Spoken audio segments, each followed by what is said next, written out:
చైతన్య రథం వీక్షకులకు స్వాగతం, నమస్కారం. నేటి మన చైతన్య రథంలోని ప్రధాన అంశాలు. ఆ వెలుగులకు కారణం నేను అవడం చాలా సంతోషం. అంతర్జాతీయ యోగా డే సర్వం సిద్ధం. 5 లక్షల మంది ఒకే చోట యోగా చేసేందుకు సిద్ధమైన విశాఖ వేదిక. నాకు నచ్చిన నగరం విశాఖపట్నం. ప్రజలు చాలా క్రమశిక్షణతో ఉంటారు. యోగా అందరి జీవితాల్లో భాగం కావాలి. విశాఖ యోగా డే డిక్లరేషన్ ప్రకటిస్తాం. విద్యార్థి దశ నుంచే యోగా అలవాటు కావాలి. మీడియా సమావేశంలో సీఎం చంద్రబాబు నాయుడు. యోగా దినోత్సవ వేడుకలు హాజరయ్యే విద్యార్థుల పట్ల ప్రత్యేక జాగ్రత్తలు తీసుకోవాలన్నారు మంత్రి లోకేష్. పదండి రికార్డు సృష్టిద్దాం అంటూ పిలుపునిచ్చారు ముఖ్యమంత్రి చంద్రబాబు నాయుడు. 5 లక్షల మంది యోగాసనాలతో రికార్డు ఖాయం అన్నారు. యోగా అందరి జీవితాల్లో భాగం చేసేలా ప్రణాళిక. ఆర్కే బీచ్ వేదికగా సాగే యోగా డేపై ఉన్నతాధికారులతో సీఎం చంద్రబాబు సమీక్ష. క్షేత్రస్థాయిలో సన్నద్ధతను సమీక్షించిన ముఖ్యమంత్రి. టీడీపీ రాష్ట్ర అధ్యక్షులు పల్లా శ్రీనివాసరావు గారి తండ్రి పల్లా సింహాచలం గారు ఇటీవల మరణించిన సంగతి తెలిసిందే. నిన్న చంద్రబాబు నాయుడు గారు విశాఖపట్నం వెళ్ళిన సందర్భంగా పల్లా సింహాచలం గారి చిత్రపటానికి పూలమాలలు వేసి నివాళులర్పించారు. పల్లా శ్రీనివాసరావు కుటుంబ సభ్యులను పరామర్శించారు. కార్యకర్తలు కాలర్ ఎగరేసి చెప్పండి, ఎగిరెగిరి సూపర్ 6 పథకాలు మీకు కూడా ఇస్తామని చెప్పండి. కొన్ని పదాలు వాడదామంటున్నా కానీ చంద్రబాబు నాయుడు గారు ఊరుకోరని చెప్పి వాడట్లా. సాధించిన అభివృద్ధిని ప్రజల్లోకి తీసుకెళ్ళండి. 8 జిల్లాలతో కూడిన విశాఖపట్నం ఎకనామిక్ కారిడార్గా చేస్తాం. మరో ముంబైని తలదనేలా విశాఖపట్నాన్ని తీర్చిదిద్దామన్నారు ముఖ్యమంత్రి నారా చంద్రబాబు నాయుడు. వైసీపీ మేనిఫెస్టోనా, కూటమి మేనిఫెస్టోనా, ఏది బెస్ట్ ప్రజల ముందు ఉంచుతున్నాం, ప్రజలు మీరే తేల్చండి. విశాఖపట్నంలో 21వ తేదీన తలపెట్టిన అంతర్జాతీయ యోగా డే దినోత్సవాన్ని పురస్కరించుకుని చంద్రబాబు నాయుడు గారు సమీక్ష నిర్వహించడం, యోగా డేని విజయవంతం చేయాలని చెప్పి పిలుపునివ్వడం తెలిసిందే. ప్రధాని నరేంద్ర మోదీ పాల్గొనే ఈ సభను విజయవంతం చేయాలని చెప్పి కార్యకర్తలకు, నాయకులకు, ప్రజలకు చంద్రబాబు నాయుడు గారు పిలుపునిచ్చారు. ఆర్కే బీచ్ నుంచి ఋషికొండ సమీపంలోని గీత యూనివర్సిటీ వరకు క్షేత్రస్థాయి పరిశీలన చేశారు. అనంతరం ఆంధ్ర యూనివర్సిటీ క్యాంపస్ మైదానంలో చేసిన ఏర్పాట్లను సీఎం పరిశీలించారు. ప్రజాప్రతినిధులు, అధికారులతో ఉన్నత స్థాయి సమీక్ష నిర్వహించారు. అంతర్జాతీయ యోగా డే కార్యక్రమానికి సంబంధించిన ఏర్పాట్లను ఏ విధంగా చేస్తున్నారనే అంశంపై అధికారుల నుంచి సమాచారాన్ని తీసుకున్నారు. కార్యక్రమాన్ని విజయవంతం చేసేందుకు ప్రజాప్రతినిధులు, అధికారుల నుంచి సూచనలు తీసుకున్నారు. యోగా డేను ప్రపంచ రికార్డు సాధించేలా నిర్వహించేందుకు అవసరమైన అంశాలపై దిశానిర్దేశం చేశారు. ఇంటర్నేషనల్ యోగా డే డిక్లరేషన్ చేద్దాం. యోగా అనేది నిత్య జీవితంలో భాగంగా మారేలా కృషి చేద్దాం. విశాఖలో చారిత్రక వేడుకకు నాంది పలుకుతున్నాం. రాష్ట్ర వ్యాప్తంగా 2 కోట్ల మంది వరకు యోగా డేలో పాల్గొంటారని అంచనా వేస్తున్నాం. 5 లక్షల మందితో యోగా చేయడానికి విశాఖ వేదికైంది. ఆర్కే బీచ్ నుంచి భోగాపురం వరకు యోగా డే నిర్వహణకు అనువైన ప్రాంతం ఉంది. దేశంలో ఇలాంటి ప్రదేశం మరెక్కడా లేదు. విశాఖలో జరిగే కార్యక్రమంతో గిన్నిస్ రికార్డుకు ప్రయత్నిస్తున్నాం. ఎలాంటి ఇబ్బందులు రాకుండా ఏర్పాట్లు చేస్తున్నామని చంద్రబాబు స్పష్టం చేశారు.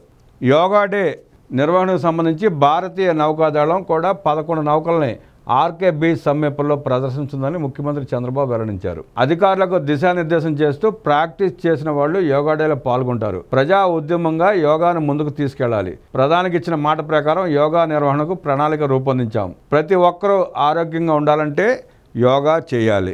అందరం కలిసి కార్యక్రమాన్ని విజయవంతం చేయాలి.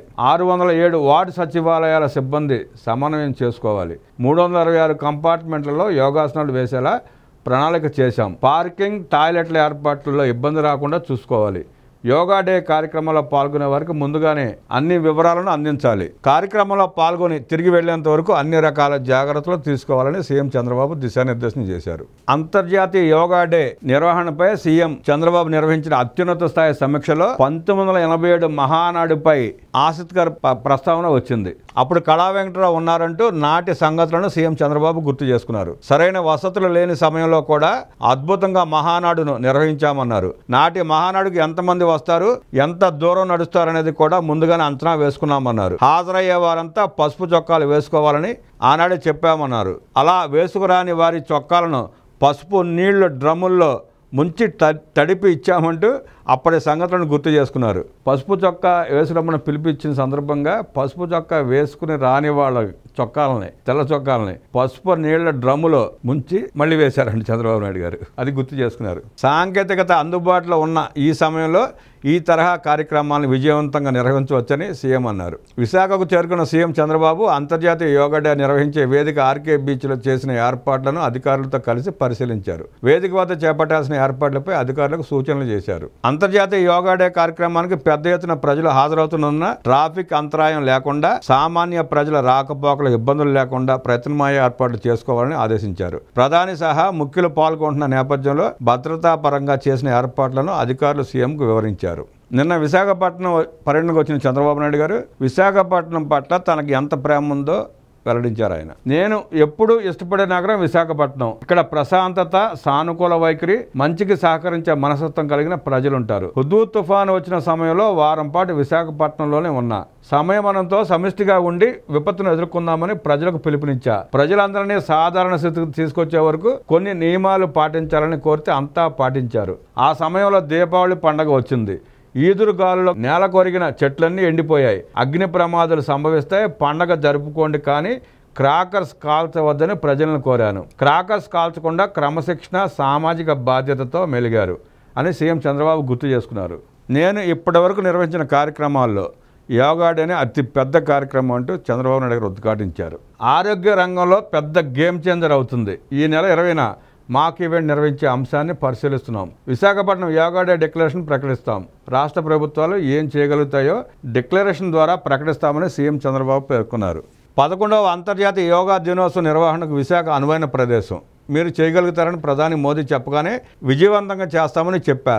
యోగాను ప్రపంచమంతా జరుపుకునేలా ప్రధాని మోదీ కృషి చేశారు. 21న పౌరులు పాల్గొనేందుకు ఆర్కే బీచ్ నుంచి భోగాపురం వరకు అన్ని ఏర్పాట్లు చేస్తున్నాం. విద్యార్థి దశ నుంచే యోగా అలవాటు చేసుకోవాలి. 9వ తరగతి పైన చదివే ప్రతి విద్యార్థి యోగా అలవాటు చేసుకోవాలి. మహిళలు, పురుషులు అనే వ్యత్యాసం లేకుండా అందరూ భాగస్వాములు కావాలి. శిక్షకులు, డాక్టర్లను అందుబాటులో ఉంచుతాం. ప్రతి 100 మందికి ఒక మరుగుదొడ్డి ఏర్పాటు చేశాం. యోగా కార్యక్రమానికి వచ్చే వారికి వాహన సదుపాయం కల్పించాం. వరల్డ్ బుక్ ఆఫ్ రికార్డ్స్ వచ్చే అవకాశం ఉంది. 11 నేవీ షిప్పుల్లో యోగాసనాలు ఉంటాయి. ఏదైనా అనివార్య పరిస్థితులు ఏర్పడి ఆర్కే బీచ్లో ఆటంకం కలిగితే ప్రత్యామ్నాయంగా ఆంధ్ర యూనివర్సిటీలో కూడా నిర్వహించేలా ఏర్పాట్లు చేశాం. ఇప్పటికే 3,50,000 మందికి యోగా మ్యాట్స్ సిద్ధం చేశాం. 5 లక్షల మందికి టీ-షర్ట్లు అందిస్తామని సీఎం చంద్రబాబు ప్రకటించారు. ప్రజాప్రతినిధులు, ప్రభుత్వ యంత్రాంగం భాగస్వామ్యమై ప్రజా ఉద్యమంగా కార్యక్రమాన్ని ముందుకు తీసుకెళ్లాలని సీఎం పిలుపునిచ్చారు. ఇది ప్రజల కోసం చేసే కార్యక్రమం. యోగా వారసత్వ సంపద. భావి తరాలకు అప్పగించే బాధ్యత మనమంతా తీసుకోవాలి. ప్రస్తుతం ఏదైనా ఆరోగ్య సమస్యకు మెడిసిన్ వేసుకుంటున్నాం. తర్వాత దాని ప్రభావం శరీరంలో తప్పకుండా చూపిస్తుంది. యోగాకు కొంత సమయం కేటాయించి చేస్తే ఇంట్లో వారికి, సమాజానికి భారం కాకుండా ఆరోగ్యంగా ఉంటాం. అన్ని వర్గాలు, మతాలు, కులాలు, ప్రాంతాలు కలిసి చేయాల్సిన కార్యక్రమం ఇది. దీని ద్వారా మెరుగైన జీవన ప్రమాణం లభిస్తుంది. మా ప్రభుత్వం ఆరోగ్యానికి ఎక్కువ ప్రాముఖ్యత ఇస్తోంది. 30 రోజుల కార్యక్రమం తర్వాత కూడా యోగా కార్యక్రమాలు కొనసాగించేలా ప్రయత్నిస్తామని చంద్రబాబు ప్రకటించారు.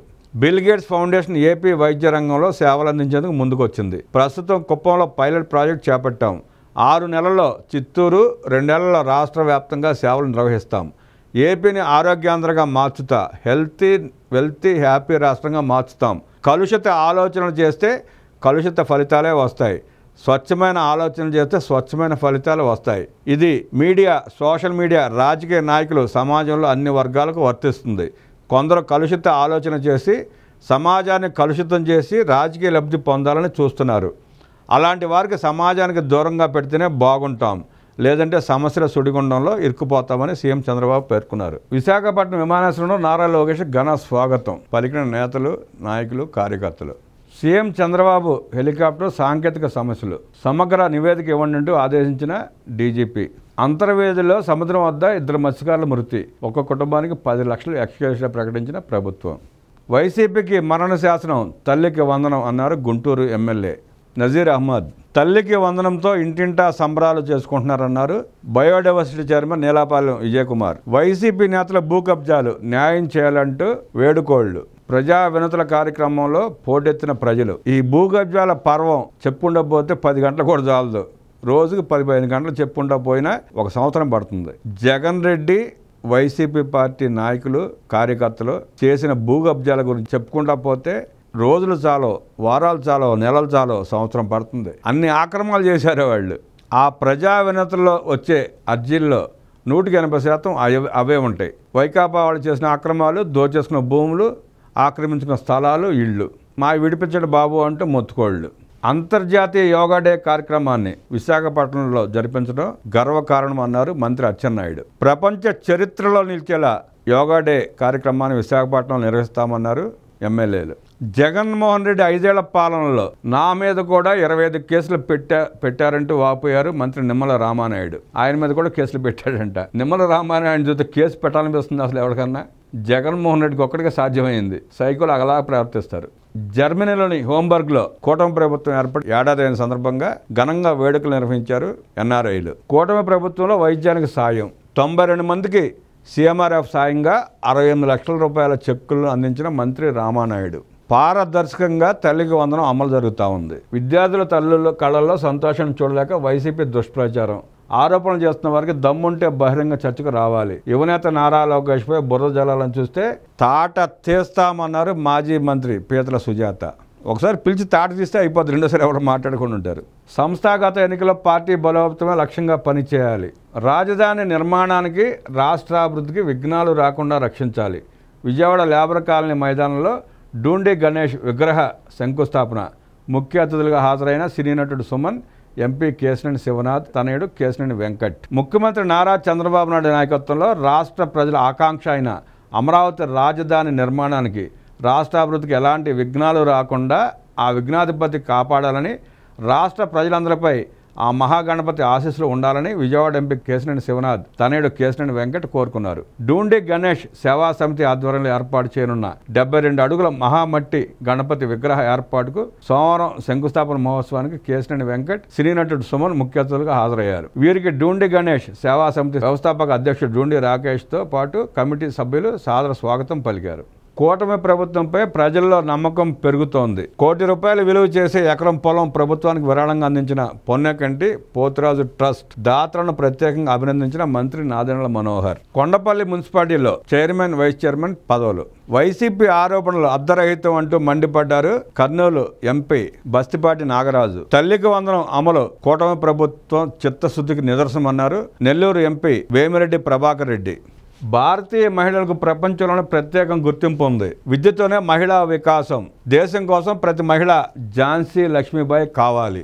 భారత మహిళా సైనికుల త్యాగం వల్లే ఆపరేషన్ సింధూర్ విజయవంతమైందని నంద్యాల ఎంపీ డాక్టర్ బైరెడ్డి శబరి పేర్కొన్నారు. నేటి వార్తలు సమాప్తం.